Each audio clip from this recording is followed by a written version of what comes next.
Армысыздар менің құрметті көрермендерім, Сәуленің әңгімелері атты жаңадан ашылған қазақ каналын қолдаңыздар. Мен сіздерге қызықты оқиғалар желісімен аудио әңгімелер ұсынамын. Менің арнама жазылып, лайк басып, жақсы пікір қалдыруды ұмытпаңыздар. Ақша тапқыш әйелге күйеу құтаймас. Тұрмысқа шыққанымның өзі қызық. Қаспиде сырттай оқып жүргем, өзім Тараз қаласының қызымын. Таразда ол кездегі аты Жамбыл болатын. Мектепте сабақ беріп жүрдім. Соңғы рет сессияға диплом алуға Алматыға келдім. Алматыда ең үлкен әпкем тұратын, ал мен үйдің кенжесімін. Бәрі үйлі жайлы, тұрмыс құрмаған мен ғана едім. Анамның көзі тірі кезі әкем ертеректе қайтыс болған. Тұрмысқа шық деп миымды жейтін, ал мен кісі киік болдым да маған жігіт жоламайтын. Сөйтіп диплом алуға келдім. Мен келген күннің ертеңінде әпкем әңгіме бастады. Осында жездеңнің бір туыстарының баласы бар, Ерлан деген. Сондай тамаша жігіт. Ол да сен сияқты сырттай оқиды политехта. Осы сенбіде жездеңнің жұмыста жоғарылаған жуамыз. Сонда ол да келеді. Бедіреймей сөйлес, қашанғы жүресің, жасың мел 23-ке келеді. Мамама да обал, бар арманы сені құтты жеріне қондыру. Сенбі күні күйеу жігітпен таныстым. Сыпайы сырбаз жігіт екен. Ертеңіне кешкі Алматыға қыдыруға шақырды. Киноға бардық, кафеге отырдық. Әпкем мақтаса мақтағандай-ақ жігіт екен. Үйдегілердің бәрі тұрмысқа шық деп миымды жегеннен кейін бе, әлде өзім назар аударып қыз ретінде қыдыртқан тұңғыш жігіт болғандықтан ба, Ерлан маған тұрмысқа шықшы деп айтпайды. Тұрып-ақ ішімнен осыған күйеуге шығамын деп ойладым. Ерлан да көп күттірмеді. Танысқанымызға 2 апта болғаннан кейін үйленейік деді. Мен де қарсы болмадым. Ерланның қойған талабы қыз болсаң болды деді. Мен күдігің болса дәлелдейін дедім. Сөйтіп екеуміз үйленбей тұрып жақындасуға келістік. Қазір қарап отырып, сол кездегі өз қылығыма таң қалам. Жастықтың желікпе екен, бәрі өң мен түстің арасында болғандай. Ерлан мейрамханада номер жалдады. Мен алғашқы түнімен алдын ала дайындалып, ақ жаймамды ала бардым. Өзім келіскенмен пәктігімнен айырылу оңай емес екен. Ерланды 2 рет жанды жерінен теуіп қап, кереуеттен шалқасынан түсірдім. Ақыры не керек, Ерлан әупілемдеп дегеніне жетті. Бейшара ақ тер көк тер болды. Мен де оңбадым. Кіші дәретке отырайын десем, астым удай ашиды. Ақ жаймамды орап ап әпкемнің үйіне қайттым. Ақ жайманы не істейді дейсіз ғой? Ол менің главный дәлелім ғой, пәктігімнің. Мен Ерланға алдында ескерткем. Қыздығымның ізі қалған ақ жайманы үйленгенше сақтап қоям. Егер алдап кетсең, сотқа берем деп. Ерлан үйіне звондауға кетті. Ол Көкшетаудың жігіті еді. Үйіне үйленетінін айтыпты. Ертеңіне мен үйге звондадым. Телефонды жеңгем алды. Тұрмысқа шығам дебем, тұрған орында құлап қала жаздады. Құламағанда қайтсын, үйден кеткеніме ай болған жоқ. Үйде жүргенде жігітпен қыдырып сөйлеспек түгілі үйден қуып шығара алмайтын үй күшік болатынмын. Диплом алысымен Көкшетауға аттандық. Кешірімге мен келін болып түскен соң Ерланның әкесінің ағасы мен туысқан әпкесі барып қайтты. Құдаласып кәделерін жасағанмен маған қалың мал бермеді. Себебі бізде ондай салт болғанмен Көкшетауда қызға қалың мал бермейді екен. Анам туған туыстан ұят болады-ау дегенмен қызыма қалың мал бермедіңдер деп жанжал тудырған жоқ.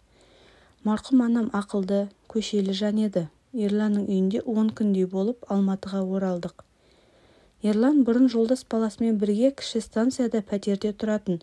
Біз сол пәтерде қалдық та жолдасы жатақханаға көшті. Әпкем мені техникумға мұғалім қып орналастырды, ал Ерлан бұрынғы істеген зауытында істей берді. 2 жылдан кейін Ерланның жұмысынан малосемейка жатақхана берді. Сол жылы тұңғышымыз Айкүн дүниеге келді.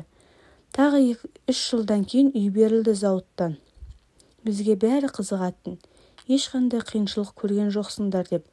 Солардың көзі өтті ме, содан кейін өміріміз мүлде басқа арнаға ауысты. Айкүн 5-ке толғаннан кейін мектепке барар алдында бірдеңе үйренсін деп балабақшаға бермек болдық. Оған дейін Айкүнді Ерланның мамасы енем бақты. Сөйтіп медициналық тексеруден өткіздік. Қан тапсырып едік, анализі жаман дейді. 3 рет өткіздік, венасынан да алды. Толық тексеруден өткіземіз деп ауруханаға жатқызды. Топ-томпақ Айкүнім ауруханаға жатқалы көзі шүңірейіп жүдеп кетті. Дәрігерлер біресе ана жерінен, біресе мына жерінен тескілейді. Соны көріп қайдан ғана осыларға көрсетіп ем, балабақшаға берем деп нем бар еді, тып-тыныш әжесінің қасында жүре бермей деп өкіне бастадым. Диагноз қоя алмай көп әуреленді. Бір күні мен ызаланып сау-сау қызымды қанының анализі жаман деп тескілеп ауру қылдыңдар. Енді сендерді тыңдамаймын, қызымды алып кетем дедім. Дәрігерлер де дал болды. Бас дәрігер осы апта Москвадан білгір профессор келеді, соған көрсетейік деді. Оған да көндім. Профессор ұзақ қарады. Анализдермен мұқият танысты. Сосын Ерлан екеумізді шақырып алды да: бекем болыңыздар, қыздарыңыз қатты сырқат. Қазір емдетпесеңіздер кеш болады. Егер емдетпесеңіздер әрі кетсе 5-6 жылдық өмірі бар деді. Соңғы сөзді айтқанда мен талып орындығымнан құлап түстім. Алматылық дәрігерлер Айкүнді емдей алмаймыз деп бірден айтты. Содан туысқандан ақша жинап, Айкүнді алып Москваға бардым. Айкүнді Алматыға келіп қараған профессордың қарауында болдық. 1 жыл ем қабылдағаннан кейін Алматыға кері қайттық. Мектепке баратын уақыты болса да Айкүнді мектепке бермедік. Өйткені ауруханадан әлсіреп шықты. Бұрынғы топ-томпақ асырса ойнап жүретін Айкүн жоқ. Тамаққа тәбеті жоқ, ойнамайды да, ілмейіп құр сүйегі қалды. Бір күні Айкүн өзінен өзі көгеріп талып қалды. Алдында профессор арасында приступ болуы мүмкін деп ескерткен. Сонда да қатты қорықтық. Дәрісін беріп есін жиды. Осы приступтан кейін Айкүннің жағдайы бұрынғыдан да нашарлап кетті. Өзіміздің дәрігерлерден қайран болмағасын Москваға профессорға звондадым. Ол келіңдер деді. Елден қарызданып, қауғаланып, ақша жиып, тағы Москваға тарттым. Профессор Айкүнді тексеріп қарады да: 1 жылға емімізден еш шипа болмапты. Қайта сырқат бұрынғыдан да асқынған. Бұдан әрі менің қолымнан ештеңе келмейді. Айкүнді емдесе тек шетелде емдей алады деген. Көз алдында жер шыр айналып жүре берді. Көзімнен аққан жас тыйылмады. Профессор жұбататын сөз таппады-ау деймін. Арқамнан бір-екі қақты да кабинетіне мені жалғыз тастап шығып кетті. Қанша отырғанымды білмеймін. Армансыз жыладым-ау. Сосын палатаға Айкүніме бардым. Қызым ұйықтап жатыр екен. Маңдайынан бір сүйдім де медбикеге: мен барып ертеңге билет алып, әлі жолдасыма Алматыға звондап келейін деп тапсырдым да вокзалға тарттым. Метродан түскен соң вокзалмен екі ара талай жер, жаңбыр сіркіреп тұр. Көзімнің жасы мен жаңбыр қосылып, бетімнен су сорғалап келеді. Машина ағылып жатқан жолдан өте беріп ем, кенеттен бұрылыстан шыға келген есік пен төрдей ұзын машина мені сүйкей келіп тоқтады. Машинаның екпінімен жерге екпетімнен түстім. Машинадан әдемі киінген, шашы әппақ ер кісі атып шықты да мені орнымнан тұрғызды. Жас айғыздаған түріме шошына қарап: қатты құладыңыз ба, кешіріңіз, бірақ бағдаршамға қарамай жолды кесіп бара жатқаныңыз не? Қайта шофер сізді бірден байқап қалды, тежегішті басып үлгерді. Ал егер үлгермесе ше? Әлде әдейі өлгіңіз кеп машинасына түсейін деп жүрсіз бе деп тергеудің астын алды. Жаны ашып қамқорсыз сөйлегеннен кейін бе, әлде қайғымды бөлісетін жан іздегендіктен бе, бейтаныс әлгі адамның иығына басымды қойып еңіреп жыладым. Ол мені жұбатып машинасына кеп отырғызды. Ол жерде мен оған жалғыз қызымның өлім халінде жатқанын, ал өзімнің оған титтей де көмек ете алмайтынымды, жалғызымның өмірі қуақшаға тіреліп тұрғанын жылап отырып баяндап бердім. Ақ шашты адам ойланып отырды да: маған опа бермеген бұл ақша сенің жалғызыңа өмір сыйлайтын болса, онда ала ғой деді де машинасының ішінде сейфті ашып соның кнопкаларын басты да ішінен бірнеше бума көк ала қағазды алып маған берді. Мен аңырап бұны қайтем деппін. Ана кісі күлді де: бұны доллар дейді, Американың ақшасы. Қызыңды шетелге емдетуге апарасың. Осындай ақша керек болады деді. Сүліктей ұзын машина мені вокзалға апарып түсіріп кетті. Сол жерден Алматыға билет алдым. Ерланмен де сөйлестім. Тек бір кісінің доллар бергенін айтпадым. Ішімнен шетел ақшасы емес, мүмкін жай қағаз шығар. Ешкімге жар салмай тұрайын деп ойладым. Дегенмен Москвадан аттанарда ақ шашты берген қағаздың біреуін профессорға көрсетіп ем, оның көзі бақшиып кетті. «Мынау доллар ғой, қайдан алдың?» деді. Сөйтіп Москвадан шын ақша екеніне көзім жетіп, көңілімді демдеп еліме қайттым. Ерланның доллар дегеннен хабары бар екен, ақшаны өзі санап, 50 000 доллар екен деді. Содан айқындалып 2 айдан кейін Германияға жол тарттым. Дрездендегі клиникаға емделді. Мен қасында 3 айдай болдым да Алматыға қайттым. Қайтарымда біраз киім-кешек, ұсақ-түйек зат алып ем, таныстарым-ақ бәрін талап кетті. Заттарымның 3 есе құнын шығарып алдым. Жұмысымнан өз арызыммен шықтым да қайта Дрезденге кеттім. Айкүн емделген 2 жыл ішінде осылай арасында сауданы кәсіп еттім. Айкүнім құдайға тәубе, Германиядан құлан таза айығып оралды.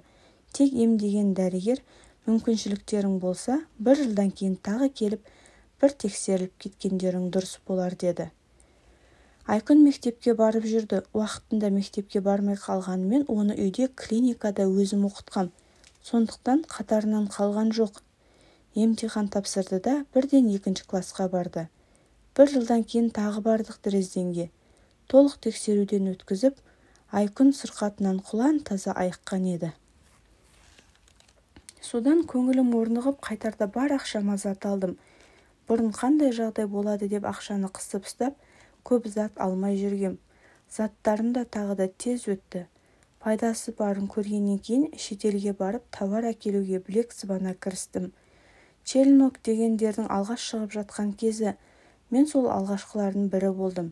Жағдайымыз әжептәуір түзеліп қалып еді, қысқарту деген бәле келіп, Ерлан жұмыссыз қалды. Мен шетелден тауар тасимын, оны базарда тұрып сататын адам қажет. Сондықтан Ерлан қысқарып қалғанда аса қиналған жоқпын. Ол базарға шықты, бірақ сауданы үйлестіре алмады. Біресе тауарын ұрлатты, енді бірде сатып алушыға ақшаны артық қайтарып, рекетке жем болып әбден шығынға баттық. Ерланнан саудагер шықпайтын көргеннен кейін базарда сауда жасағанға басқа адам жалдадым. Ерлан үйде Айкүнге бас көз болып отырды. Мен тек базармен шектеліп қалмай, пәтер сатып алдым, оны жөндетіп дүкен аштым. Ерлан талай жерге барды жұмыс іздеп, таппады. Байқағаным, мен ақшаны көп тапқан сайын оған ұнамай барам. Мені кекетіп мұқатып отырғаны, тарылып Айкүннің неше түрлі киінгеніне де сөйлейтін болды. Мен оған саған ақша таппадың деп сөйлеп отқаным жоқ қой, тыныш отырсайшы десем, маған сен ақша тапқалы өзгердің, мені күйеуім деп сыйламайсың дейді. Сөйтіп 2 күннің бірінде тәжікелесеміз. Содан оның да менің де жүйкеміз жұқарды. Ақыры ажырастық. Үй оныкі болғандықтан өзім басқа пәтер сатып алдым да қызым екеуміз көшіп кеттік. Қазір 3 дүкенім, 1 асхана, 1 кафем бар. Астымда машина. Өзіміз тұратын 4 бөлмелі пәтерден басқа қызыма тағы 3 бөлмелі пәтер алып қойдым. Ерланнан кейін өзімнен 2-3 жас кіші біреуге көңілім құлап еді. Ол менің ақшама бастан аяқ киініп, астына машина мінгеннен кейін маңғыт, аузыңа саңғыт деп тайып тұрды. Содан кейін еркек атаулыға сенбеймін. Ұққаным, еркек ақша табатын әйелді ұнатпайды. Сондықтан ханымдар, бизнеске бел шеше кірісер кезде ақша табудың жолына түссеңіздер, күйеулеріңізден айырылып қалуыңыз мүмкін екенін ұмытпағайсыздар. Ақша мен күйеудің бірін таңдаңыз. Себебі еркектер ақшалы әйелге әйел деп емес, ақшалы қап деп қарайды.